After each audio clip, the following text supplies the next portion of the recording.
اس کے لیے ہم آپ کے شکر گزار ہیں.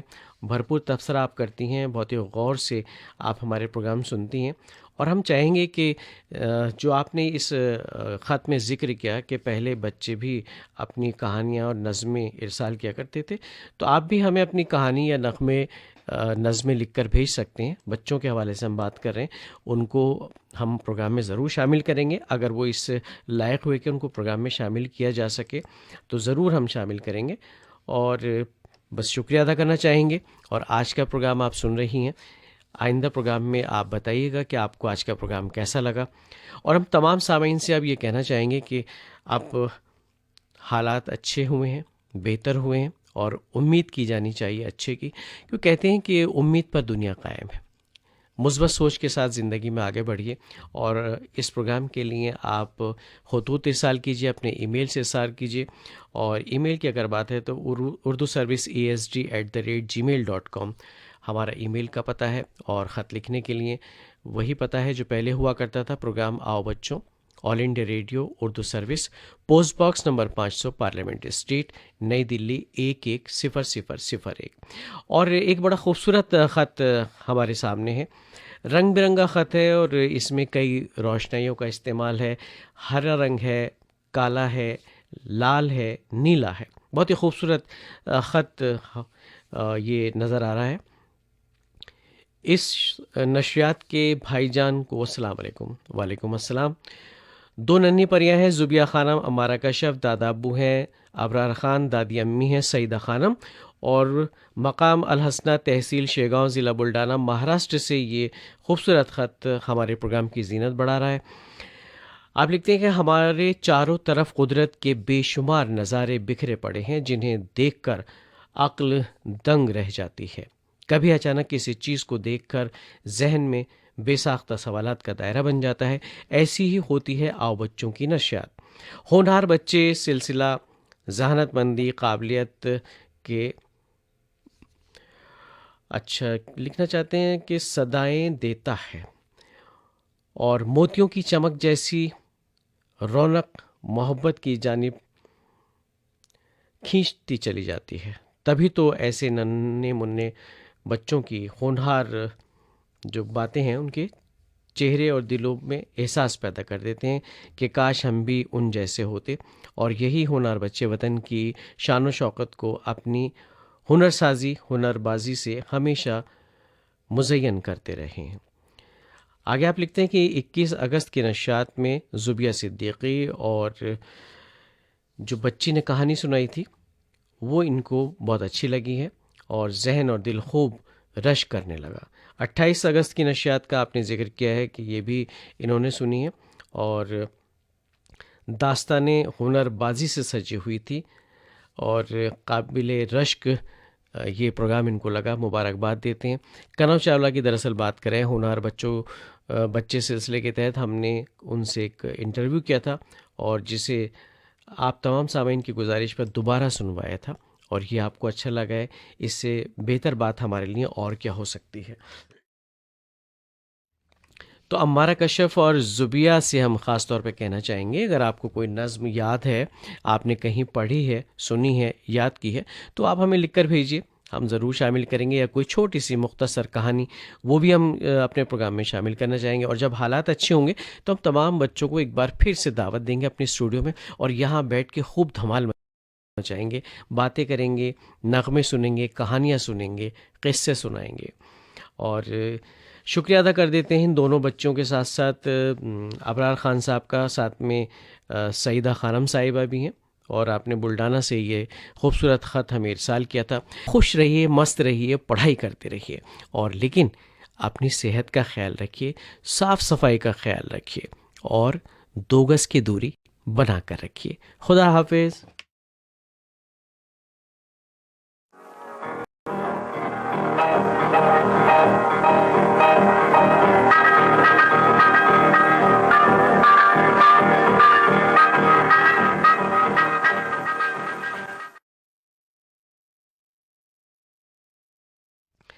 ننھے منھے بچے اپنا پسندیدہ پروگرام سن رہے تھے آؤ بچوں.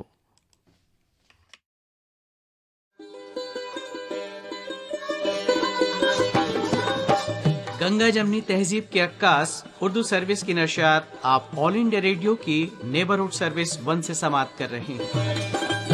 یہ نشریات DRM 1071 news on AIR app اور DD فری ڈش پر بھی دستیاب ہیں۔